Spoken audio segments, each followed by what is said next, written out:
वो ये कहते हैं कि दोपहर और सुबह का खाना खाएं। वैसे तो वो कहते हैं दोपहर का ना खाएं, दोपहर का खाना सवेरे खाएं। लेकिन अगर आप खा ही रहे हैं तो वो ये कहते हैं कि तुरंत विश्रांति लें, खाते ही आराम करें, काम कोई ना करें। कब तक? 20 मिनट। 20 मिनट विश्रांति लें। और उसको उन्होंने एक्सप्लेन किया है कि वो विश्रांति जो होनी चाहिए वो आपके शरीर को, जो बायां हाथ है इसको नीचे करके दाएं हाथ को ऊपर करके वाम कुक्षी अवस्था में लेटें। भगवान विष्णु को लेटे हुए देखा शेषनाग पर, बस उसी परिस्थिति में लेटें, उसी स्थिति में लेटें। क्यों? Left side. आप जानते हैं हमारे शरीर में 2 नाड़ियां हैं, वैसे तो 3 है, 3 नाड़ियां, एक सूर्य नाड़ी है, एक चंद्र नाड़ी है, एक मध्य नाड़ी है। ये जो सूर्य नाड़ी है यही भोजन को पचाने में मदद करती है। सूर्य नाड़ी तभी चलती है जब आपकी चंद्र नाड़ी कम हो। भोजन पचाना है सुबह का और दोपहर का, सूर्य नाड़ी तीव्र होनी ही चाहिए। तो लेफ्ट साइड में लेटो तो तुरंत सूर्य नाड़ी शुरू हो जाती है। वैसे तो अगर आप स्वस्थ हैं तो खाना खाते ही आपकी सूर्य नाड़ी अपने आप शुरू हो जानी चाहिए। नहीं हो रही है तो लेफ्ट साइड में लेट जाइए, लेटते ही शुरू हो जाएगी। 20 मिनट जरूर लेटें। फिर आप कहेंगे जी नींद आ गई, तो भागवत जी कहते हैं ले लो एक झपकी। वो ये कहते हैं रोको मत इस नींद को। जो सूत्र उन्होंने लिखा है कि दोपहर भोजन के बाद या सुबह भोजन के बाद अगर आपको आलस्य है शरीर में, तो वो कहते हैं कि बिना संकोच इस झपकी को ले लो। 20 मिनट की झपकी ले लो, ज्यादा से ज्यादा 40 मिनट की ले लो, इसके आगे नहीं। तो अगर आप भोजन के बाद इस विश्रांति ले लें 20 से 40 मिनट, तो अगले आधे दिन काम करने को बहुत एनर्जी आपके पास आएगी। आप चाहें तो आज ही करके देख लें। मैं इस सूत्र को वैसे कल विस्तार से समझाने वाला हूं कि शरीर के 14 वेग होते हैं, वेग, उनको कभी भी रोके नहीं। उसमें से निद्रा है, नींद जो है ना, ये एक वेग है। तो वो कहते हैं कि दोपहर के खाने के बाद अगर आलस्य आ रहा है तो ये स्वाभाविक है, क्योंकि खाना खाते ही जठर अग्नि प्रदीप्त होगी। अग्नि प्रदीप्त होने के लिए मैंने आपसे कल समझाया था ना, ब्लड की जरूरत पड़ेगी। तो सारे शरीर का खून पेट में रहता है जब तक खाना पचता है, तो बाकी अंगों को खून की कमी है तो प्रेशर बढ़ेगा, तो ब्रेन को प्रेशर आता है, तो ब्रेन रिलैक्स होना चाहता है, इसलिए भोजन के बाद आपको सुस्ती आएगी ही। ये प्रकृति का नियम है। तो आप ले लेना उस नींद को, छोड़ते क्यों हैं?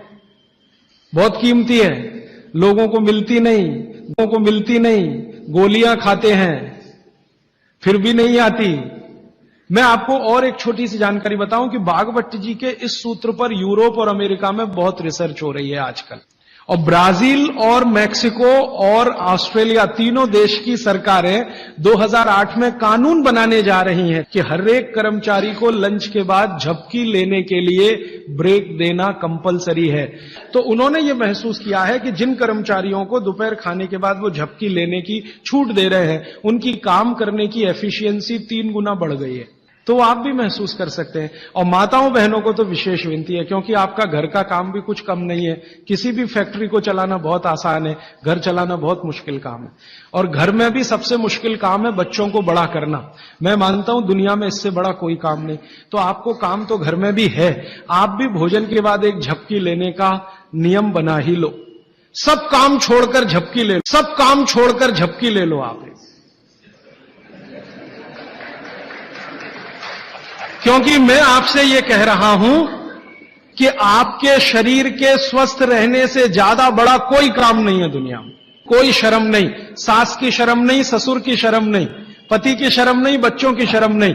आपने दोपहर का खाना खाया, झपकी ले ही लो 20 मिनट से 40 मिनट। जिंदगी आपकी सुखी रहेगी, जिंदगी भर आप सुखी रहेंगे। इसमें कोई शर्म की बात नहीं है, यह शरीर की जरूरत है।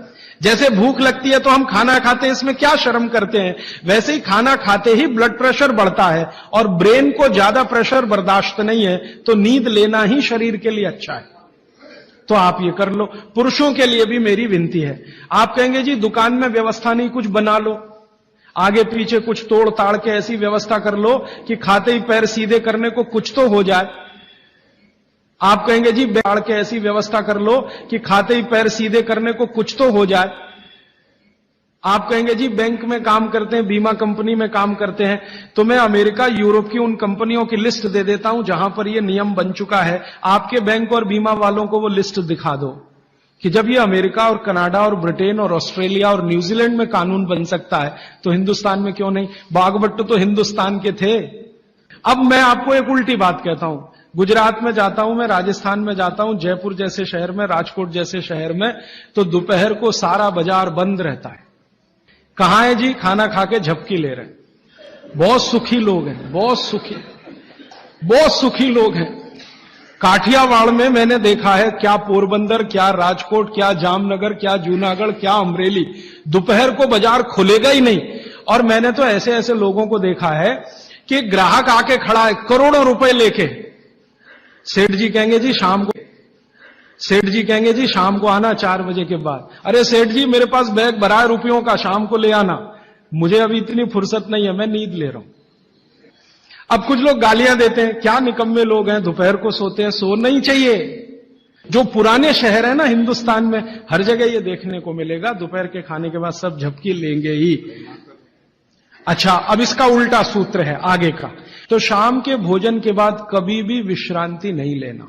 माने 6 बजे खाना खा लिया तो 8 बजे ही जाना सोने के लिए, उसके पहले नहीं। क्यों? सुबह का जो है क्रम शाम को उल्टा है।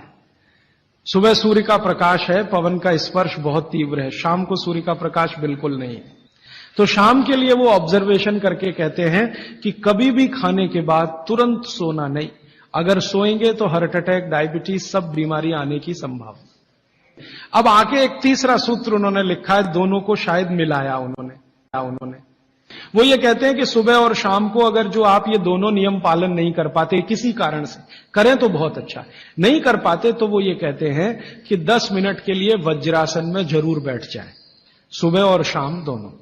वज्रासन आप सब समझते हैं, ये ऐसे पैर पीछे करके बस 10 मिनट बैठ जाइए खाने के बाद, सुबह भी और शाम को भी।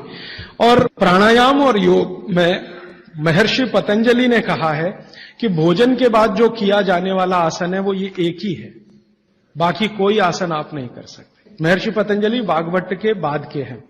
महर्षि पतंजलि कहते हैं कि अगर वज्रासन में कोई बैठता है तो शरीर बिल्कुल वज्र के जैसा ही होता है। वज्र आप समझते हैं, एकदम कठोर मजबूत। अब मैंने हिंदुस्तान के कई लोगों को देखा, गांधी जी को तो मेरी आंखों से नहीं देखा, शोभाकांत जी ने देखा है। गांधी जी घंटों घंटों वज्रासन में बैठते थे और आप देखो एकदम पतला शरीर और अंग्रेजों की लाठी खाने को हमेशा तैयार। वो वज्रासन की कृपा है गांधी जी। गांधी जी कोई आसन नहीं करते थे, कोई प्राणायाम नहीं करते थे। सुबह घूमने जरूर जाते थे और घंटों घंटों 3-3 घंटे तो लोगों ने उनको देखा बिना हिले डुले वज्रासन में बैठ के चिट्ठी लिख रहे, किताब पढ़ रहे वगैरह वगैरह। तो शरीर की बहुत सारी क्रियाएं एकदम दुरुस्त रहती। ये 3 सूत्र हुए। शरीर में कैल्शियम जो है ना, कैल्शियम ये एक घटक है, माइक्रो न्यूट्रिएंट इसको कह सकते हैं अंग्रेजी में, सूक्ष्म पोषक तत्व है। ये कैल्शियम के बारे में जो गंभीर बात है आज के विज्ञान के हिसाब से जो मैं कहना चाहता हूं, बागभट्ट जी ने तो 3500 साल पहले कह दिया, आज का विज्ञान उसको प्रूव कर रहा है, कंफर्म कर रहा है। वो ये कि कैल्शियम की कमी अगर शरीर को है तो आपको 20 नहीं 85 बीमारियां आएंगी। कैल्शियम की कमी अगर है शरीर को तो 85 बीमारियां आएंगी। क्या क्या आ सकता है? हर तरह का दर्द आपको होगा, हर तरह का, मांसपेशियों का दर्द, हड्डियों का दर्द, सब तरह का। हड्डियों की जितनी विकृतियां हैं वो सब कैल्शियम की कमी से आएंगे। हड्डियों के जितने रोग हैं वो सब कैल्शियम की कमी से आएंगे। फिर वो कहते हैं कि रक्त के बहुत सारे रोग कैल्शियम की कमी से आते हैं, रक्त के रोग, खून की बीमारी। फिर वो कहते हैं कि बहुत सारे कफ के रोग कैल्शियम की कमी से आते हैं। तो कैल्शियम कम नहीं होने देना चाहिए।